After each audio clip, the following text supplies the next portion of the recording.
സമസ്ത കേരള സുന്നി യുവജന സംഘത്തിൻ്റെ സമ്മേളനമാണ് ഇവിടെ നടക്കുന്നത്. അതുകൊണ്ട് തന്നെ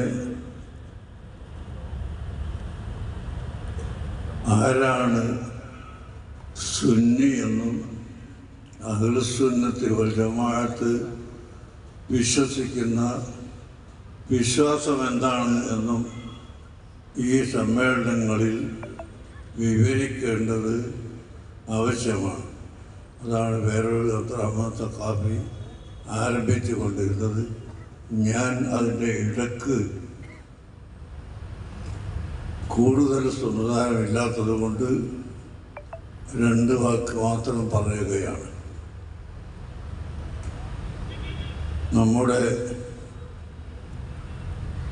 ഇന്ത്യ രാജ്യത്ത്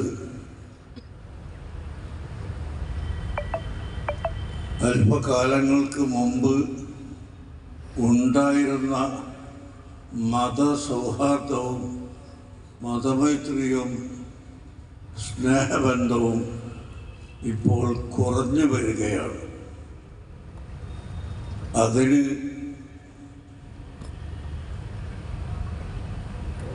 ഈ രാജ്യത്തുള്ള എല്ലാ രാഷ്ട്രീയ കക്ഷികളും മറ്റെല്ലാവരും ഒത്തുചേർന്നുകൊണ്ട് രാജ്യത്തിൻ്റെ മതേതര സിദ്ധാന്തം നിലനിർത്തുന്നതിന് വേണ്ടി ശ്രദ്ധിക്കുകയും പ്രവർത്തിക്കുകയും വേണം എന്നാണ് എനിക്ക് ഈ സമ്മേളനത്തിൽ അവരോട് ആദ്യമായി പറയാറുള്ളത്. രാഷ്ട്രീയം പറയുന്നവർ ഇലക്ഷൻ വരുമ്പോൾ പരസ്പരം ഓരോ കക്ഷിയും മറ്റു കക്ഷികളുടെ ഗുണങ്ങളും ദോഷങ്ങളും എണ്ണിപ്പറയുന്നുവെങ്കിൽ അത് പറഞ്ഞുകൊള്ളട്ടെ.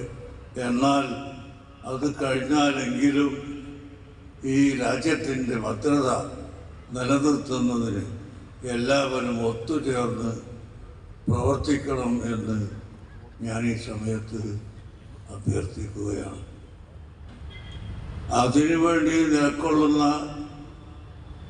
പ്രസ്ഥാനം അഹ്ലുസുന്നത്തി വൽ ജമാഅത്ത് അല്ലാതെ മറ്റൊരു പ്രസ്ഥാനവും ദീനീ പ്രസ്ഥാനങ്ങളിൽ ഇല്ല. ഇവിടെ ചെറിയ ചെറിയ പാർട്ടികൾ സമുദായത്തിൻ്റെ ഉള്ളിൽ നിന്ന് തന്നെ വിവിധ ഭിന്നതകളും ഉണ്ടാക്കി തീർത്ത് അവർ വലിയ കക്ഷികളാണെന്ന് രാഷ്ട്രത്തെയും ജനങ്ങളെയും മനസ്സിലാക്കാൻ ശ്രമിച്ചുകൊണ്ടിരിക്കുന്നത് നാം പ്രത്യേകമായി അറിയേണ്ടതുണ്ട്. അങ്ങനെയുള്ള പാർട്ടികൾക്ക് പ്രസ്ഥാനങ്ങൾക്ക് ഇവിടെ വലിയ സ്ഥാനം കൊടുത്ത് വളർത്തുന്നതിലൊന്നും രാഷ്ട്രീയ പ്രവർത്തകരും ഭരണാധികാരികളും എല്ലാ കേന്ദ്ര സ്റ്റേറ്റ് ഭരണാധികാരികളും ശ്രദ്ധിക്കണമെന്ന് കൂടി ഞാൻ ഓർമ്മപ്പെടുത്തുകയാണ്. ഏതാണെന്ന് ഞാനിപ്പോൾ പേര് പറയേണ്ടതില്ല. ഒരു